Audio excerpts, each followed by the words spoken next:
Halo semuanya. Assalamualaikum warahmatullahi wabarakatuh. Jumpa lagi di YouTube Rohmain Channel. Mohon di like, subscribe, dan share. Terima kasih. Saya ingin menjelaskan satu hal penting terkait dengan pentingnya ini agama. Karena ketika kita tidak memahami pentingnya sesuatu, maka kita tidak akan memberikan perhatian penting terhadap sesuatu. Saya ingin memberikan contoh secara ekstrim. Ini ekstrim sekali contohnya. Ya. Untuk memahamkan saya dan meyakinkan saya, serta kita semua, bahwa tidak ada yang paling penting di dalam hidup ini melebihi agama. Contoh yang pertama, kalaulah ada seseorang yang Allah berikan di dalam hidup dan kehidupan ini, dunia beserta isinya, dengan segala bentuknya, apakah itu kekuasaan, apakah itu harta, atau apapun namanya, seluruhnya diberikan kepada seseorang. Tetapi Allah tidak berikan agama, maka pelan, lambat atau cepat, dia akan sengsara selama-lamanya. Silakan pilih. Apalagi kita nggak diberikan dunia beserta isinya, hanya diberikan secuil atau sebahagian dari itu. Diberikan seluruhnya saja, sekalipun dikumpulkan dengan segala kekuasaan yang ada, dengan segala harta yang ada, tapi Allah tahan, tidak diberikan agama. Dalam waktu dekat akan sengsara selama-lamanya, karena ketika Israel datang menjemput dia, semuanya akan ditinggalkan. Tidak ada yang dibawa satupun benda.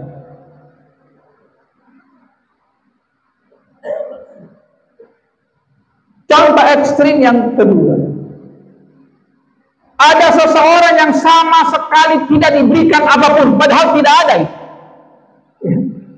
Dia tidak diberikan apapun dari dunia, dari kekuasaan, dari harta. Namun Allah memberikan sesuatu yang sangat berharga. Dia ada iman, ada amal soleh, ada agama di dalam diri. Maka inilah orang yang paling beruntung dalam hidup, karena sebentar lagi dia akan tinggalkan dunia dan menikmati kenikmatan yang tidak pernah dilihat oleh mata, tidak pernah didengar oleh telinga, dan tidak pernah difikirkan oleh pemikiran manusia. Sehingga Nabi SAW dalam satu kisah menjelaskan dalam kitab Riyadhus Shalihin, kisah itu cukup panjang, kisahnya kurang lebih seperti ini.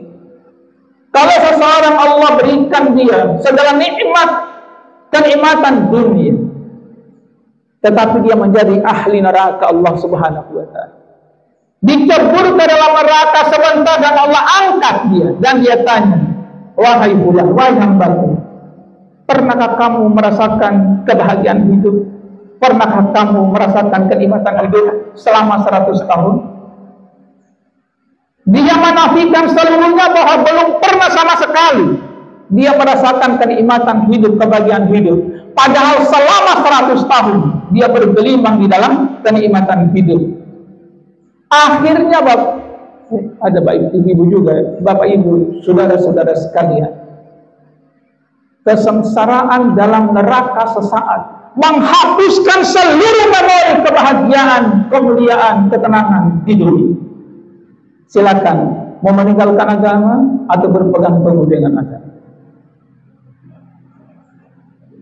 Sama sekali hilang, tidak. Sementara satu orang yang lain, dia yang paling sengsara hidupnya di dunia selama 100 tahun. Kalau dikumpulkan seluruh kesengsaraan manusia, dibandingkan dengan kesengsaraan dia yang paling sengsara. Namun dia ahli surga, Allah masukkan dia di dalam surga. Allah angkat dan ditanya, wahai hambaku, pernah kamu merasakan penderitaan, kesusahan selama hidup? Dia bilang, belum pernah sama sekali. kenikmatan di dalam surga Allah Subhanahu wa taala sesaat, menghapuskan seluruh penderitaan, kesusahan, kehinaan di dunia. Silakan mau pilih agama, berpegang teguh, atau meninggalkan agama. Ini dua contoh yang sangat ekstrim.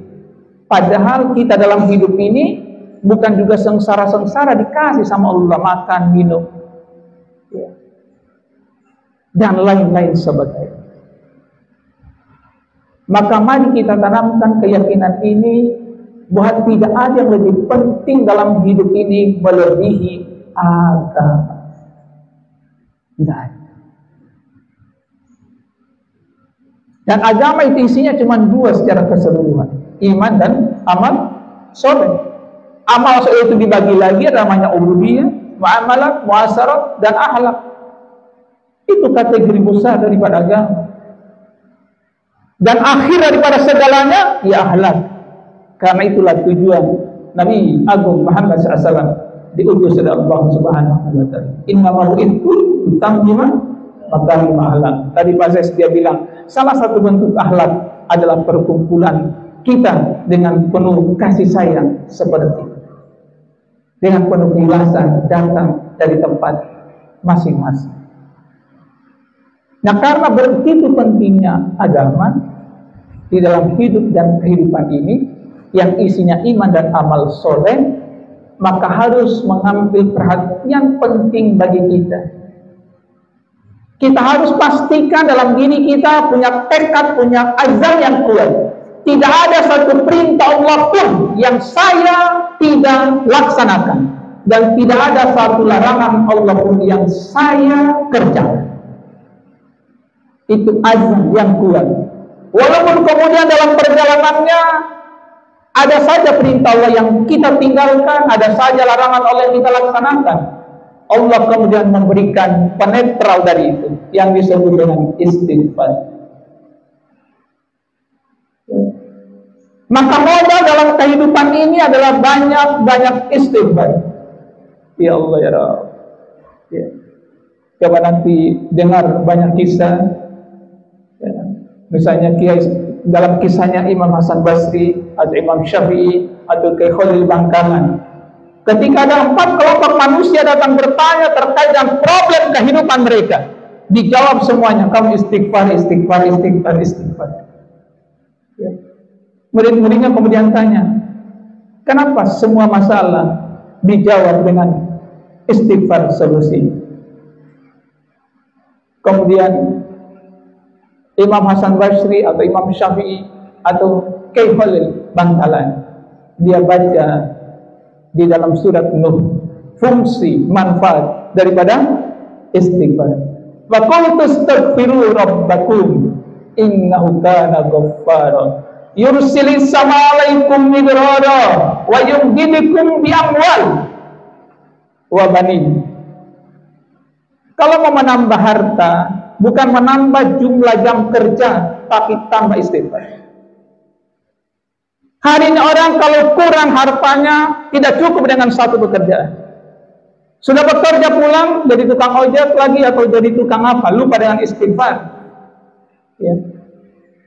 Ini adalah formula atau rumus yang paling pasti karena dia datangnya dari Allah Subhanahu wa taala. Ya, saya sangat senang kalau kemudian di dalam satu masjid atau satu jamaah ketika di antara salat subuh dan qiyam subuh itu mereka mendengar, saya sangat terharu ketika mereka membaca subhanallah wa bihamdihi subhanallahil azim astagfirullah. Itu solusi perkara rezeki dalam hidup dan kehidupan ini. Nanti boleh ditanya sama kiai-kiai bagaimana kisah daripada istighfar ini datang ke dunia. Ya. Maka saya upaya kalau misalnya kayak acara tadi, karena saya kira pendek acaranya, ya bukan acara pendek, artinya salat subuh dengan salat sunat perlu itu pendek. Maka saya usaha untuk baca istighfar ini sebelum subuh. Ya. Kalau nggak ada selepas subuh, kalau nggak sebelum subuh pasti selepas subuh. Itu menjadi sudah ibaratnya mendarah daging dengan diri saya. Ini amalan pasti itu nggak mungkin ya sesuatu yang tidak punya nilai manfaat besar. Nanti satu waktu Kiai Syalahuddin nanti bisa menceritakan kepada jamaah bagaimana lahirnya asbabul buruj daripada amalan ini yang dijelaskan oleh Nabi sallallahu alaihi wasallam. Orang sudah kawin lama, mandul, solusinya istighfar. Lama terjadi kemarau, solusinya istighfar. Untuk membuat aliran-aliran sungai, istighfar. Kebun-kebun dengan istighfar. Multifungsi istighfar. Ya, maka jadikan istighfar sebagai teman dalam hidup ini, di mana saja dan di mana saja dan kapan saja. Itu jadikan sebagai sebuah alat untuk menarik seluruh keberkahan dari langit. Meninggalkan istighfar sama saja dengan mengusir keberkahan, rahmat, pertolongan dari Allah Subhanahu wa taala.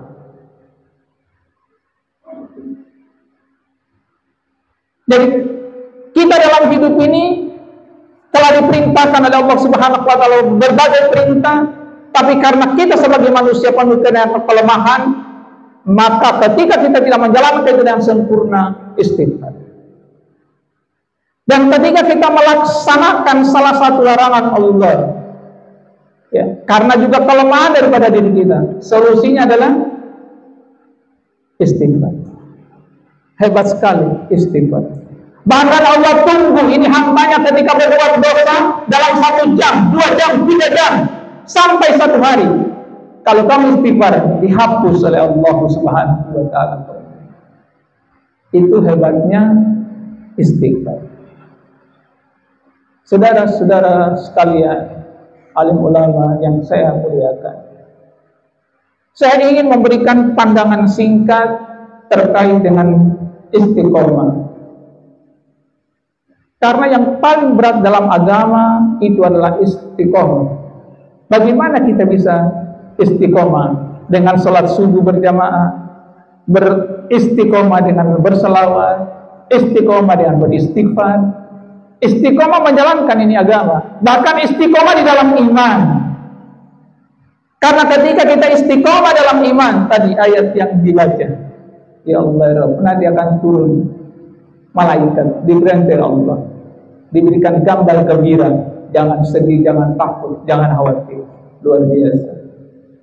Dan di dunia ini ketika kita istiqomah, apabila seseorang sudah istiqomah, melangkahkan kaki ke masjid untuk sholat, pada saat dia sakit, dalam satu keterangan hadis, maka guling-gulingnya dia di atas tempat tidur karena dia sakit, itu dihitung sama dengan langkah-langkah ke masjid. Karena dia sudah istiqomah. Itu pentingnya istiqomah. Ketika dalam satu waktu kita sakit, maka terus dicatat oleh Allah Subhanahu wa taala kita melaksanakan amalan. Sudah sering puasa Senin Kamis misalnya, atau puasa Daud, satu waktu sakit, di giliran hari Kamis atau di giliran Senin, maka tetap dicatat berpuasa Senin, berpuasa Kamis. Itu hebatnya istiqomah. Nah, bagaimana supaya kita bisa istiqomah? Ini pandangan saya. Kalau keliru silakan dibetulkan. Ya. Yang pertama, kalau kita ingin istiqomah, harus meyakini dan tidak boleh ragu bahwa tidak ada yang lebih penting daripada amalan yang saya kerjakan, melebihi apa saja. Coba bayangkan. Kalau seseorang pekerja yakin bahwa dengan uang yang dia dapatkan bisa menyelesaikan masalah dia, nggak peduli dengan hujan, nggak peduli dengan apa saja, ya, tidak peduli dengan ngantuk, dia akan buka toko, dia akan jalan. Jadi ketika ada keyakinan di dalam diri kita bahwa tidak ada yang lebih penting daripada sholat, daripada puasa, daripada zakat, daripada umrah, haji, ya, daripada taklim, daripada mengikuti kajian, atau daripada mendengarkan tausiah, daripada senyum dengan istri, senyum dengan anak, senyum dengan orang lain, maka itu pasti istiqomah. Tanamkan, nggak ada, tidak ada yang lebih penting dari itu. Kalau saya menganggap tidak ada yang lebih penting pekerjaan saya, datang ke BPSDM setiap hari, saya pasti datang. Ketika seorang pegawai dia yakin, apa gunanya saya datang tepat waktu ke kantor, dia malas-malas, ya. Dan seterusnya dan seterusnya. Itu yang pertama, keyakinan bahwa tidak ada yang lebih penting dari suatu amalan yang saya kerjakan, yang saya sedang kerjakan. Tanamkan baik-baik. Kalau ini saya tidak amalkan, maka ada kehilangan sesuatu dalam hidup saya.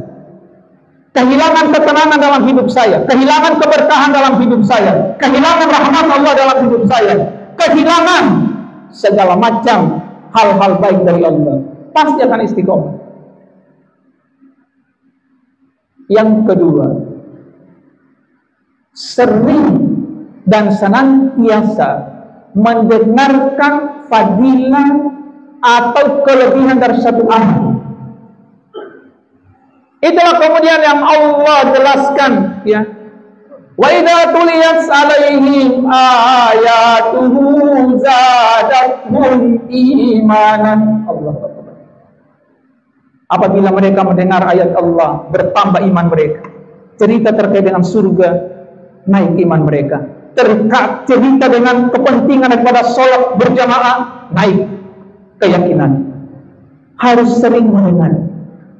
Karena ilmu itu kalau diibaratkan di dalam mobil itu ada 4 ban, tapi kalau dikelompokkan 2. Satu kelompok di roda belakang, satu kelompok di roda depan, ya.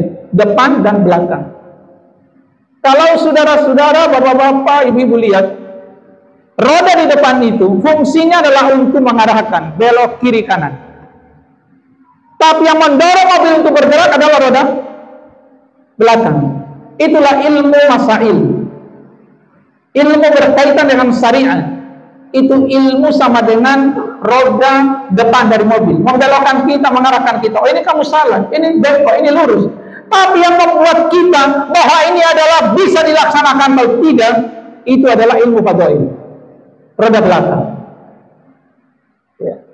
Bayangkan misalnya kalau mendengar barang siapa yang sholat subuh berjamaah sama dengan beribadah sepanjang malam, mau pilih mana?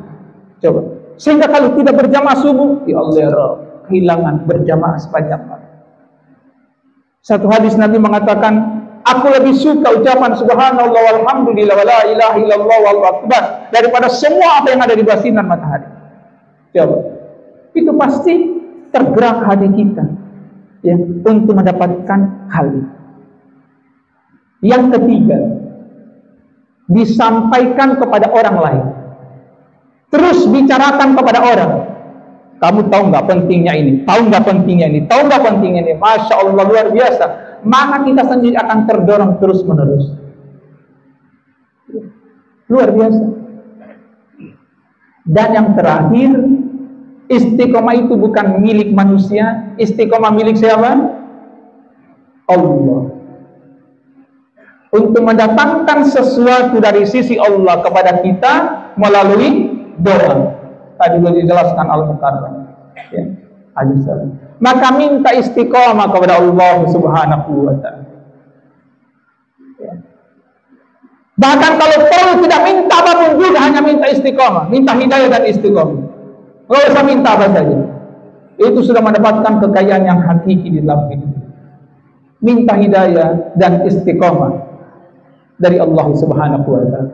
Karena pentingnya itu hidayah, istiqomah, sampai kita minta kepada Allah terus menerus supaya tidak bengkok, tidak lurus, dan memiliki kemampuan serta kemampuan untuk menjalankannya. Itulah Allah abadikan ihdinas siratal mustaqim dalam satu ayat, mengingatkan kita untuk kita baca terus menerus doa. Saya kira itu saja, karena nanti ini kurang lebih memang tadi saya tanya sama Al-Mukarram, ya, ketua MUI Kelurahan Gandul yang masih muda sekali, ya, luar biasa. Ini pasukan anak muda semua ini, ya. Ustaz Salahuddin, Habib Ja'far, Al-Adhan. Jadi kalau semua anak muda kayak gini modelnya, Gandul luar biasa ya. Saya bersyukur dikirim ke Gandul nih, ya, bersama dengan teman-teman semua yang berada di sini. Dan mohon maaf kalau memang tidak bisa mengikuti kegiatan kuliah subuh, karena saya tinggalnya memang lumayan jauh dari sini. Ya, tinggalnya itu di daerah Lebak Bulus sana, ya. Jadi lumayan. Kalau datang ke sini kalau nggak macet ya bisa 30 menit, 20 menit sampai 30 menit. Kelurahannya bukan kecamatan Cinere juga kalau nggak usah. Ya, kecamatan Cinere. Ya, tapi bukan kelurahan Gandur. Jadi mohon maaf kalau nanti tidak bisa mengikuti secara terus-menerus, dan insya Allah Pak Ketua, tadi sebagaimana pesan dari Al-Mukarram, ini bukan kali pertama dan kali terakhir setelah 3 tahun. Ya, insya Allah kami kalau tiba gilirannya, insya Allah kami akan melaksanakan ini. Ya, pada waktunya nanti tadi dalam 1 tahun kena 2 kali, dan ini memang kita dalam rangka sekaligus memperingati 2 hal. Pertama adalah memperingati Hari Pengayoman ke-79. Hari Pengayoman itu adalah hari lahirnya Kementerian Hukum dan HAM. Ya, di awal waktu itu bersama-sama dengan lahirnya Indonesia, karena ketika Republik Indonesia lahir ada 7 atau sekian kementerian yang sudah dilahirkan pada saat itu. Salah satu adalah Departemen Kehakiman. Kemudian yang kedua adalah memperingati hari ulang tahun, ya, kemerdekaan Indonesia. Dan kalau baca di sana ada BPS religius. Jadi di BPSDM ini kita punya slogan SDM unggul, berkarakter, dan religius. Ini karena kaitannya dengan religius, nah maka kita kedepankan religius. Di pekan ini kami baru mengadakan 3 kegiatan besar dengan kegiatan ini. Pertama di tanggal 5 ya. Tanggal 5 Agustus kemarin, hari Senin, Pak Menteri datang ke sini bersama dengan seluruh pejabat di Kementerian Hukum dan hadir di sini. Kami mengadakan webinar series, launching kick-off webinar series dalam tajuk Cerdas Bersama BPSDM Hukum dan HAM. Yang hadir dalam dunia virtual kurang lebih 60.000 sekian orang. Ya, itu adalah seminar secara web, secara online yang terbesar sepanjang sejarah daripada namanya webinar. Ya, 60.000 orang. PASES sedang usaha untuk mendapatkan muri, ya, rekor muri. Karena itu pasti tidak ada yang bisa menandingi di seluruh dunia, apalagi di Indonesia. Ya. Yang kedua, kami kemarin mengadakan kegiatan, tadi Pak Zek sudah bilang tanggal 8 kemarin, itu adalah peresmian penggabungan dari 2 politeknik. Karena di seluruh kementerian lembaga hanya ada 1 politeknik, hanya ada 1 perguruan tinggi. Hanya Kementerian Hukum dan HAM yang punya 2 perguruan tingginya. Ada perguruan tinggi imigrasi, ada perguruan tinggi pemasyarakatan. Ini akan menghadapi masalah ke depannya kalau kita ingin ada lagi perguruan tinggi lainnya. Makanya digabung menjadi 1, namanya lah Politeknik Pengayoman Indonesia. Teman-teman dari Gandur, anak-anak Gandur yang hebat sudah ada yang bersama-sama dengan kita. Kedepannya nanti akan ada lagi prodi-prodi lainnya, ada prodi hukum, ya, ada prodi legislasi dan macam-macam. Karena ada sudah 1 file. Terakhir, ya ini kegiatan kita hari ini. Sebenarnya ada 1 kegiatan yang kita ingin laksanakan sebelum hari ini, yaitu Jiwaku. Jiwaku itu adalah sebuah singkatan. Jumat Inspirasi Wajib Andilkan Kecerdasan Utuh. Manusia itu kalau ingin dikatakan dia memiliki kecerdasan yang utuh, maka ada 4 kecerdasan yang harus dia usahakan kalau ingin menjadi manusia yang utuh. Yang pertama adalah kecerdasan fisik dia. Sebenarnya kecerdasan fisik itu sama dengan sehat secara fisik. Nah, itu perlu diusahakan dengan cara olahraga dalam segala bentuk. Itu perlu dilakukan supaya fisiknya sehat. Yang kedua adalah kecerdasan intelektual dengan cara belajar. Termasuk yang kita laksanakan kemarin adalah webinar series Cerdas Bersama BPSDM Hukum dan HAM. Itu adalah manusia. Kajian kitab termasuk salah satu di antaranya mencerdaskan kitab, dan kajian kitab itu adalah merupakan kecerdasan yang utuh secara keseluruhan. Nanti saya jelaskan. Kemudian yang ketiga, dalam pembahasan ahli-ahli manajemen SDM itu adalah kecerdasan emosional. Mampu mengendalikan emosinya, mengenal emosi orang lain, berempati dengan orang lain, cinta dengan orang lain. Ya, itu adalah kecerdasan emosional. Dan terakhir adalah kecerdasan spiritual. Ya, itu dia, religius. Nah, kami ada kegiatan di hari Jumat ini, setiap hari Jumat kami baru akan kick off karena kegiatan kami padat, maka diundur itu kegiatan untuk dilanjutkan nanti pada Jumat depan. Nanti kami setiap hari Jumat ada kegiatan yang namanya jiwaku, itu adalah untuk mengkolaborasikan, mensinergikan seluruh jenis kecerdasan menjadi satu pada diri seseorang. Ya, untuk insan yang ada di BPSDM Hukum dan HAM. Saya kira itu saja. Ini semoga bermanfaat pertemuan ini. Insyaallah mendapatkan ridha Allah Subhanahu wa taala. Kita mendapatkan banyak, ada siraman rohani, ya, mendapatkan ketenangan jiwa, ketenangan pikiran. Kalau kita hadir dalam majelis taklim dan tidak tenang, maka minta supaya hatinya diganti dengan hati yang lain, karena hatinya itu pasti jelek sekali. Ya, sudah hadir dalam majelis taklim tapi tidak tenang, ya, minta hatinya supaya diganti dengan hati yang lain. Itu hatinya berarti memang bukan tabiat untuk ahli surga Allah Subhanahu wa taala. Luar biasa kalau nggak tenang dalam majelis taklim. Mau cari keterangan di mana lagi? Ya, kalau nggak ada ketenangan dalam majelis taklim. Ya. Allah bi dzikrillah tatma'innul qulub. Walau minkum, terima kasih kepada para kiai, para sesepuh, ya, yang ada di Cinere, di Gandul. Terima kasih kepada Bases, terima kasih kepada anak-anak taruna seluruhnya. Walau minkum, wassalamualaikum warahmatullahi wabarakatuh. Demikianlah hasil liputan video ini. Mudah-mudahan bisa memberikan informasi yang bermanfaat untuk semuanya. Terima kasih telah menonton video ini sampai selesai. Mohon di-like, subscribe, dan share. Wassalamualaikum warahmatullahi wabarakatuh.